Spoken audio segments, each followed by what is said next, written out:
story. We do leave this now to take you live to the UN Security Council in New York, meeting on the situation in the Middle East, including the Palestinian question. Including the Palestinian issue. The agenda is adopted. In accordance with Rule 39 of the Council's Provisional Rules of Procedure, I invite Mr. Nikolai Mladenov, Special Coordinator for the Middle East Peace Process and personal representative of the Secretary General, to participate in this meeting. It is so decided. The Security Council will now begin its consideration of item 2 of the agenda. I now give the floor to Mr. Nikolai Mladenov. Mr. President, members of the Security Council, on behalf of the Secretary General, I devote my regular briefing on the situation in the Middle East today to presenting the 4th report on the implementation of Security Council Resolution 2334, covering the period from 20th of September to the 18th of December. I will focus on developments on the ground in accordance with the provisions of the resolution, including on regional and international efforts to advance the peace process. Let me note from the outset that none of the developments on the ground can be divorced from the broader context in which they are happening. Uncertainties about the future of the peace process, unilateral actions that undermine the two-state solution, occupation and violence. As the 23rd of December will mark 1 year since the adoption of the resolution, I will also use this opportunity to address some of the broader trends that we have witnessed during the past year. Mr. President, the resolution reiterates its demand that Israel, quote, immediately and completely cease all settlement activities in the occupied Palestinian territory, including East Jerusalem, end quote. No such steps have been taken during the reporting period. Some 1,200 units in the occupied West Bank were approved for construction, approximately 460 of them in the settlement of Ma'ale Adumim. Israel also advanced through the various stages of the planning process some 1,400 housing units in Area C of the West Bank. Plans promoted included units in the new settlement of Amichai, a new neighborhood in Kochaf Yaakov, and a new site near Alon Shut, north and south of Jerusalem, respectively. All three have been designated for either those evicted from the, quote, illegal outposts of Migron in 2012 and Amona in February of this year, or those soon to be evicted from the outposts of Netiv Ha'avot, which has been planned for demolition and evacuation in March 2018. In October, the government announced that it will issue a tender for 296 housing units in the Beit El settlement adjacent to Ramallah. However, this tender has not yet been published. The authorities also conditionally approved building permits for 31 housing units in Hebron's H2 area, the first such approval since 2001. In East Jerusalem, preparations began for the construction of infrastructure in Givat Hamatos, which, if built, would solidify the ring of settlements isolating East Jerusalem from the southern West Bank. In October, the Jerusalem municipality conditionally approved building permits for 168 housing units in the settlement of Nov Zion, located in the Palestinian neighborhood of Jabal Mukaber. And in November, it also granted building permits for at least 418 housing units in Gilo and Ramat Shlomo. Let me reiterate that the United Nations considers all settlement activities to be illegal under international law and a major obstacle to peace. Mr. President, as the Middle East Quartet report noted in 2016, all structures lacking permits from the Israeli authorities in Area C and East Jerusalem are potentially subject to demolition. According to OCHA, during the reporting period, the authorities demolished or seized 61 structures for lacking building permits. Consequently, 110 people, including 61 children, were displaced and the livelihoods of over 1,000 people were affected. Meanwhile, over 10 Bedouin communities, comprising some 1,500 residents, remain at heightened risks of demolition and displacement. This includes herding communities in Ein al-Hilwa and al-Jamal in the northern Jordan Valley, as well as Jabal al-Baba in the sensitive E1 area. The reporting period also saw several potentially significant legal developments. In an opinion issued in November, the Attorney General approved the legalization of an access road built on private Palestinian land leading to the illegal outpost of Haresha. The opinion came in light of a court decision by Supreme Court Justice Salim Jubran, who determined that the confiscation of private Palestinian land for the public interest, including in the exclusive interest of settler communities, may under certain conditions be legal in the West Bank if done proportionally and with fair compensation to the landowners. However, the Attorney General did not soften his stance on the land regularization law. On the 22nd of November, he wrote that, quote, "There is no alternative to a judicial ruling declaring the land regularization law unconstitutional," end quote. Separately, and still in November, the government informed the court that for the first time it intends to implement a clause in military law allowing the confiscation of private land it has been used for by a third party unknowingly. This may clear the way for the retroactive legalization of settlement homes and possibly illegal outposts. Mr. President, allow me to turn to the problems of violence and terrorism that remain a hallmark of the conflict. During the reporting period, the security situation in Israel and the occupied Palestinian territory remained relatively calm. During the past 3 months, 22 Palestinians have been killed by Israeli security forces, including in clashes and security operations, and 1 was killed by an Israeli civilian in the West Bank. 4 Israelis have been killed by Palestinians in attacks. Last week, Israel reported that it had foiled a kidnapping plot by Hamas in the West Bank. Since December 6th, in the wake of the decision of the United States to recognize Jerusalem as the capital of Israel, the situation has become more tense, with an increase in incidents, notably rockets fired from Gaza and clashes between Palestinians and Israeli security forces. Most recently, on December 10th, 1 Israeli was seriously injured in a stabbing attack at the Jerusalem bus station. The Palestinian perpetrator has been detained. On the 30th of October, the Israeli Defense Forces destroyed yet another tunnel that extended from Gaza into Israel. During the operation, at least 12 Palestinian militants were killed underground. According to statements by a spokesperson for Islamic Jihad, the group's aim in constructing the tunnel was to, quote, "kidnap Israeli soldiers," end quote. A second tunnel was destroyed on December 10th.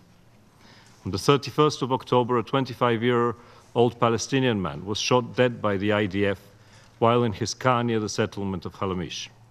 On the 30th of November, an Israeli civilian shot dead a Palestinian man in the northern West Bank, and a group of Palestinians reportedly threw stones at a group of Israelis. Both incidents are under investigation. During the reporting period, 28 rockets were fired from Gaza towards Israel and 12 mortar rounds. In response, the Israeli Defense Forces continued to target a number of Hamas and Islamic Jihad military posts across the Gaza Strip, in which 2 Palestinian militants and 1 civilian were killed, with at least 28 people injured. Since December 7th, there has been a visible increase in rockets fired by Gaza militants. Of the 40 projectiles fired during the reporting period, 27 have been launched since Hamas called for an escalation. 4 rockets were intercepted by the Iron Dome system. 1 and the remains of an intercepted rocket landed in the town of Sderot, causing damage to a kindergarten as well as to vehicles, but resulting in no injuries. At least 8 more rockets landed in Israel. Mr. President, allow me to turn to some of the problems of inflammatory rhetoric and provocations. Resolution 2334 calls on all to refrain from such acts and undertake efforts to combat them.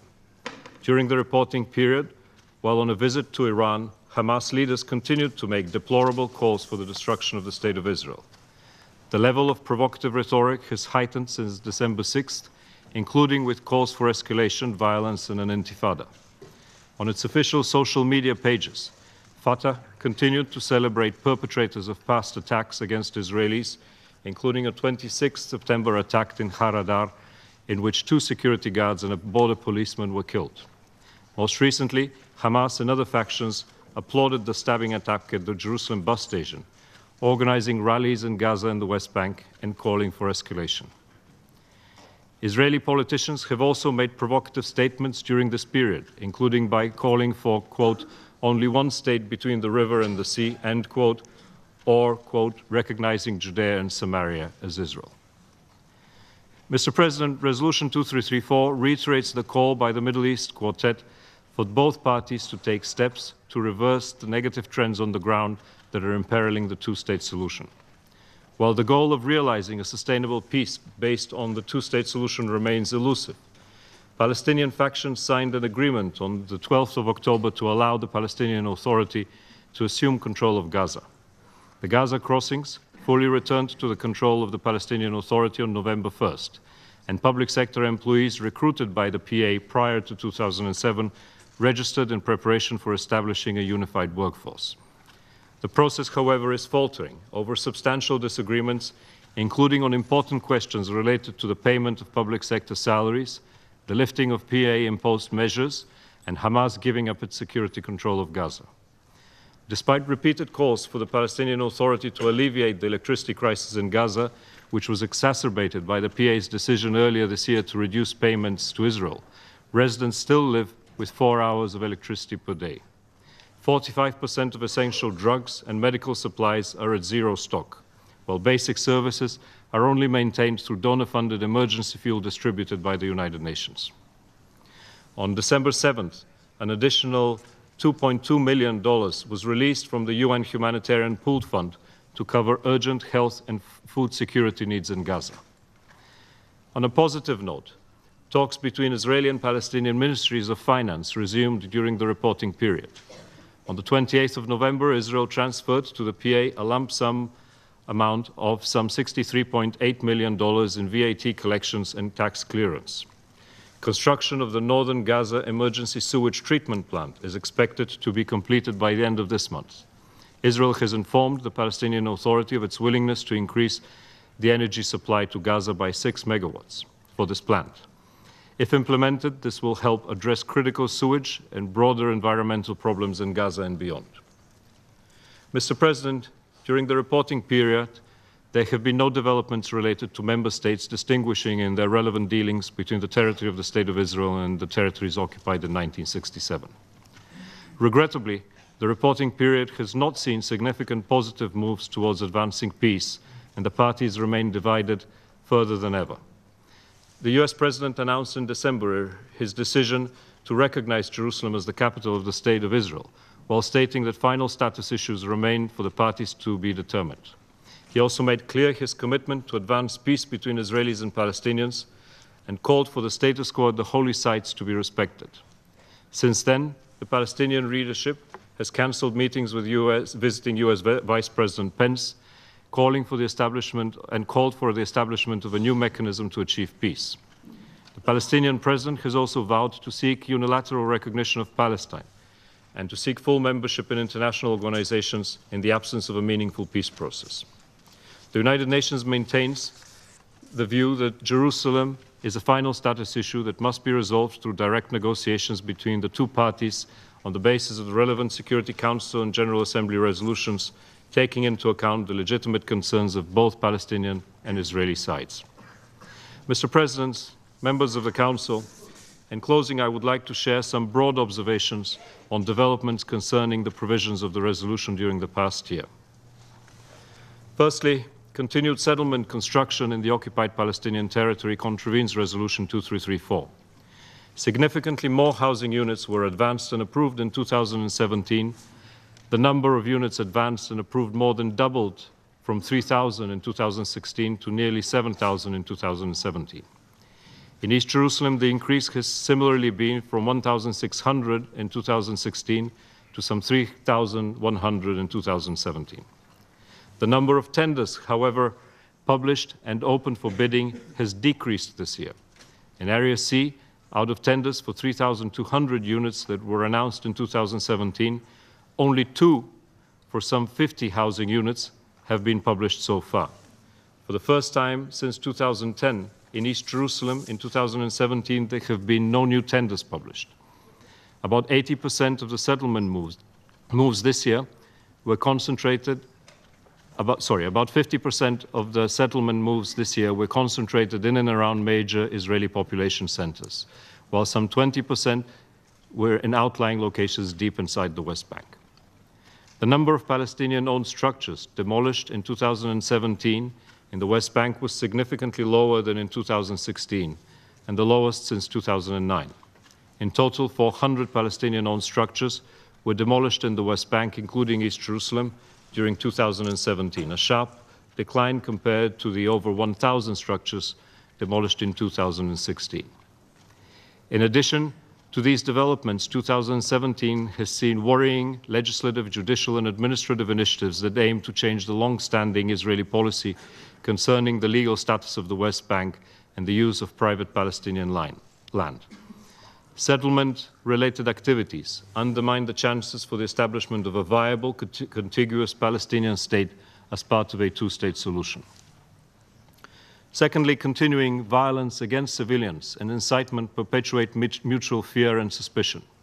Since the adoption of Resolution 2334, there has been a significant reduction in the number of violent attacks.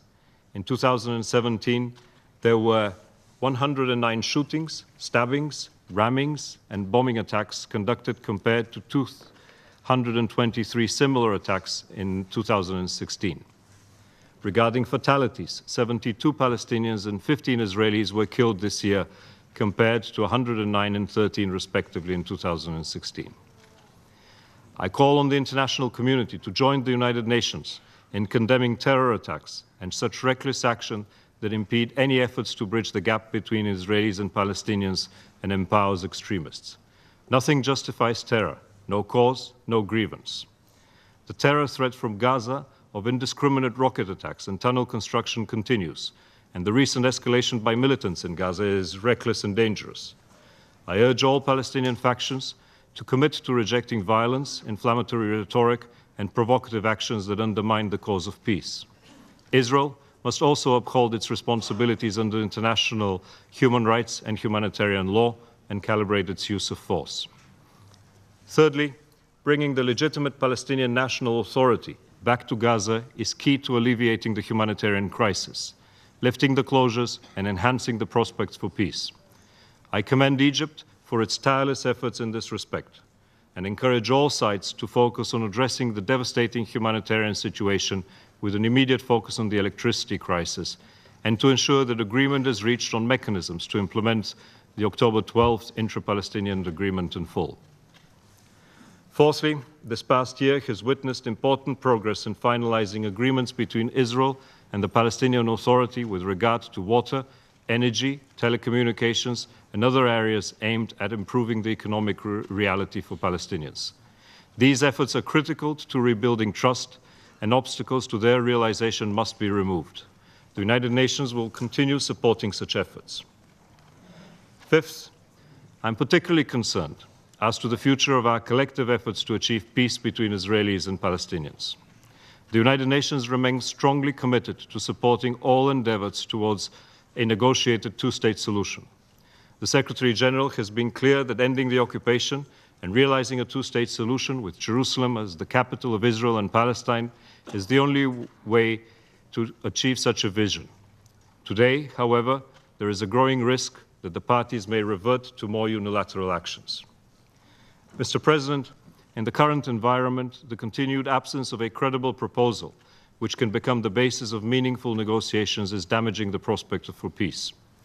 The lack of significant steps on the ground that protect the viability of a two-state solution and support Palestinian statehood is undermining moderates and empowering radicals. The weakening of the international architecture in support of peace is increasing the risks to the region. Resolving the conflict will remove a key driver of extremism and terrorism in the Middle East and provide hope to generations of Israelis and Palestinians trapped in a vicious cycle of violence and conflict.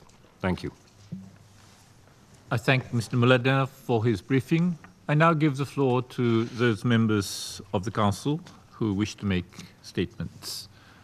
I give the floor to the United States. Thank you, Mr. President.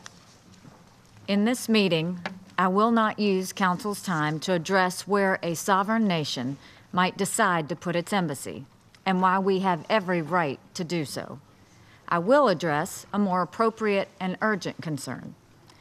This week marks the one-year anniversary of the passage of Resolution 2334. On that day in this Council in December 2016, The United States elected to abstain, allowing the measure to pass. Now it's 1 year and a new administration later. Given the chance to vote again on Resolution 2334, I can say with complete confidence that the United States would vote no. We would exercise our veto power. The reasons why are very relevant to the cause of peace in the Middle East. On the surface, Resolution 2334 described Israeli settlements as impediments to peace. Reasonable people can disagree about that, and in fact, over the years, the United States has expressed criticism of Israeli settlement policies many times. But in truth, it was Resolution 2334 itself that was an impediment to peace. This Security Council put the negotiations between the Israelis and the Palestinians further out of reach by injecting itself yet again in between the two parties to the conflict. By misplacing the blame for the failure of peace efforts squarely on the Israeli settlements, the resolution gave a pass to Palestinian leaders who for many years rejected one peace proposal after another. It also gave them encouragement to avoid negotiations in the future. It refused to acknowledge the legacy of failed negotiations unrelated to settlements. And the Council passed judgment on issues that must be decided in direct negotiations between the parties. If the United Nations history in the peace efforts proves anything, it is that talking in New York cannot take place of face-to-face negotiations between the regional parties. It only sets back the cause of peace, not advance it. As if to make this very point, Resolution 2334 demanded a halt to all Israeli settlement activity in East Jerusalem, even in the Jewish quarter of the Old City. This is something that no responsible person or country would ever expect Israel would do. And in this way, Resolution 2334 did what President Trump's announcement on Jerusalem as the capital of Israel did not do. It prejudged issues that should be left in final status negotiations. Given the chance today, the United States would veto Resolution 2334 for another reason. It gave new life to an ugly creation of the Human Rights Council, the database of companies operating in Jewish communities. This is an effort to create a blacklist, plain and simple. It is yet another obstacle to a negotiated peace. It is a stain on America's conscience that we gave the so-called BDS movement momentum by allowing the passage of Resolution 2334. To the United Nations' shame, this has been a disproportionately hostile place for the Middle East's most enduring democracy. The United States refuses to accept the double standard that says we are not impartial when we stand by the will of the American people by moving our U.S. embassy. But somehow the United Nations is a neutral party when it consistently singles out Israel for condemnation. For decades, Israel has withstood wave after wave of bias in the UN and its agencies. The United States has often stood beside Israel. We did not on December 23, 2016. We will not make that mistake again. This week marks the one-year anniversary of a significant setback for Middle East peace. But the United States has an undiminished commitment to helping bring about final status negotiations that will lead to lasting peace. Our hand remains extended to both parties. We call on all countries that share this commitment to learn the hard lessons of the past and work to bring Israel and the Palestinian people in good faith to the peace table.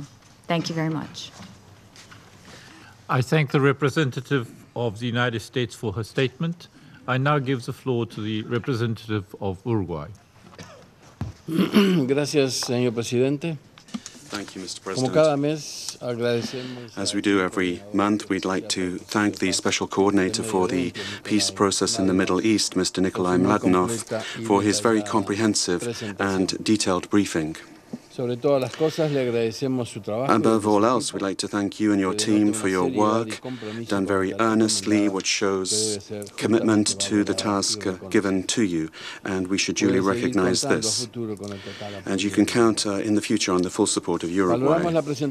We very much appreciate the presentation of the fourth quarterly report on the implementation of Resolution 2334. We reiterate once again, as we have done throughout this year, our concern that these reports, as well as other reports presented in the Security Council on issues which relate to agenda items of the Council in the future, be circulated in writing before the meetings, so that the members are able to analyze and comment on the details of the content. Mr. President, a few days remain to us as non-permanent members of this Council. This will be the last time that Uruguay will be able to speak on an issue to which my country attaches a great deal of importance and which we have been very attached to since 1947 and the vote on Resolution 181. I'd therefore like to produce a summary of our position with regard to this matter and also mention our future expectations. We hope that the vote that will be held after this meeting, and I'm sure will be important, will not take the focus of other very important issues with regard to this protracted and complicated conflict. 2017 has been a year of very many anniversaries with regard to the Palestine-Israeli conflict. It's been the first century since the Balfour Declaration, the 70th anniversary of Resolution 181 passed by the General Assembly, which declared the partition of Palestine, and it's been half a century Palestinian land.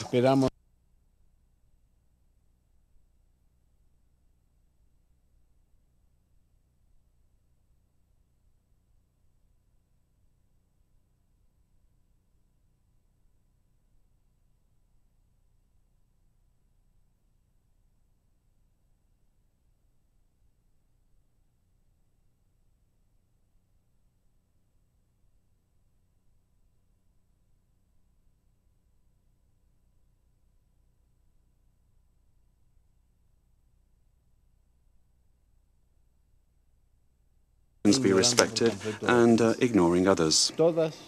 All of them, all of the Council resolutions must be respected in order to achieve the aims contained in them. The solution of two states continues to be the only viable option to put an end to this conflict. It will be necessary to begin as soon as possible bilateral negotiations in order to deal with all outstanding issues. Uruguay will continue to support any initiative wherever we are in this regard. In order to achieve this goal, the current trends on the ground need to be reversed, including the ongoing policy of settlement building, legal measures to appropriate Palestinian land, demolition of housing, forced displacements of communities, including, and most recently, Jamal al-Baba, Ain al-Hilway, and al-Jamal. Otherwise, it will be extremely difficult for Palestine to consolidate its territory, which is becoming smaller and smaller on the maps. Maps which, by the way, should be updated and distributed by the Secretariat as often as possible to reflect the Israeli settlements which continue to be built in the West Bank and East Jerusalem. Uruguay maintains close links of friendship both with the State of Israel and the State of Palestine. We reaffirm once again the right of Israel and Palestine to live in peace within secure and recognized borders in a spirit of renewed cooperation and free from any threat or act that can disturb the peace. The reconciliation agreement signed in October in Cairo between Hamas and Fatah and the recent return of the Palestinian Authority to the Gaza Strip in order to retake control after a decade certainly certainly are important steps forward to bring about Palestinian unity. The reunification of Palestine under a single, legitimate and democratic government is essential in order to meet the aspirations of the Palestinian people and to make it possible to include the living conditions in this area subject to a serious humanitarian crisis since the armed conflict of 2007. In order for this agreement to be successfully implemented, it will be essential also that these measures be accompanied by agreements in the area of security, the disarmament of Hamas, the renunciation of violence, and the incitement and glorification of violence,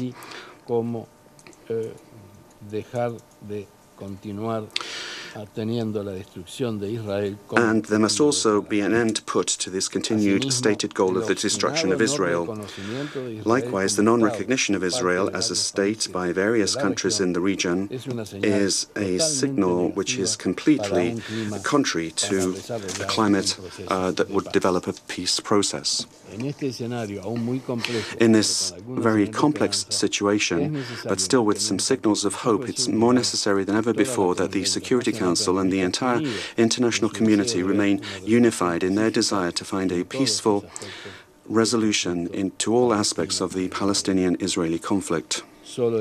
Only in this way can we exercise the due pressure on the Israeli and Palestinian authorities to stop developments which are threatening the peace process and ask them that they be sufficiently flexible and reasonable to understand once and for all that peace is a much more valuable goal than violence, hate and injustice that has characterized the region over the last decades. In conclusion, Mr. President, I would like to recall that Uruguay has submitted its candidature to become once again a non-permanent member of the Security Council for the period 2034 to 2035. We harbor the hope that by that time the Israeli-Palestinian conflict will have become a part of history and that both parties will be able to be living together in peace and security without rancor, with equal opportunities for their development and the well-being of their future generations. Thank you, Mr. President. I thank the representative of Uruguay for his statement. I now give the floor to the representative of the multinational state of Bolivia. Muchas gracias, señor presidente. Thank you very much, Mr. President. We would like to thank Mr. Mladenov, Special Coordinator of the Secretary General for the Peace Process in the Middle East, for his presentation of the fourth and last report of the year on the implementation of the provisions contained in Resolution 2334. We should point out that this resolution, amongst other things, refers to the legal invalidity and the flagrant violation of international law implied by the establishment of settlements by Israel on occupied Palestinian territories since 1967, including East Jerusalem. It is the fourth time in 12 months that my delegation has participated in this important meeting on Resolution 2234. And on the 23rd of December, 1 year will have passed since its approval, and we have to say that very little or nothing at all has been achieved with regard to its implementation. We reiterate our request that the quarterly report of the Secretary General on the implementation of Resolution 2234 be presented in written form and well ahead of the meeting so that we're able to carry out a more in-depth analysis of the content and the figures with regard to the settlements in occupied Palestinian territory, such as we've heard today. Mr. President, we also take note of the Secretary General's report of the 1st of November 2017 to the General Assembly entitled Israeli Settlements in the Occupied Palestinian Territory, including East Jerusalem and the occupied Syrian Golan, end of quotation, where reference is made to the Office of the Special Coordinator, informing that during the first 6 months of this year, plans have been advanced to build around about 5,000 housing units by the Israeli planning authorities on Palestinian territory that is occupied. We are concerned about the forced evictions that various Palestinian communities are subject to. Their inhabitants suffer demolition of their housing. And we would point out that these actions constitute a clear violation of human rights, including the right to adequate housing, water, sanitation, health, and education. Mr. President, my delegation would also like to refer to Resolution 181 of the General Assembly of the 29th of November 1947, which in Part 3 refers to the special regime for the city of Jerusalem, and it states that the city of Jerusalem shall be established as a corpus separatum under a special international regime. Recent events, particularly those of the 6th of December, the date when the government of the United States unilaterally recognized Jerusalem as the capital of Israel, is in clear violation of relevant resolutions of the Security Council and the General Assembly. And this is a decision which has only led to an escalation of violence in the region. We would like to recall that it was this organization which provided for the international status of the city of Jerusalem under the administrative authority of the United Nations. Likewise, it was this Security Council which reiterated that all measures which have altered the geographic, demographic, or historical nature of the city of Jerusalem are null and void and must be left without effect. Mr. President, we express our firm commitment to all international efforts that will lead to a peaceful solution to the Israeli-Palestinian conflict. And in this regard, we would join in with initiatives such as the Roadmap of the Quartet, the Madrid Principles, the Arab Peace Initiative, and others which constitute guarantees for a just and lasting peace so that both peoples are able to live within recognized and secure borders. Bolivia will continue to be convinced that the only alternative in the long term to a solution to the conflict is the solution of two states, where finally there will be the consolidation of a free Palestinian state that is sovereign and independent within international borders, those existing prior to 1967, with East Jerusalem as its capital, in accordance with relevant resolutions of the Security Council and the General Assembly. Thank you very much, Mr. President. I thank the representative of the multinational state of Bolivia. There are no more names inscribed on the list of speakers. I now invite Council members to informal consultations to continue our discussions on the subject. The meeting is adjourned.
And the UN Security Council meeting to consider a resolution on Jerusalem, calling on UN member states not to move their embassies to Jerusalem. Less than 2 weeks ago, President Trump decided to recognize Jerusalem as Israel's capital and said at the time that the U.S. would be moving its embassy from Tel Aviv to Jerusalem.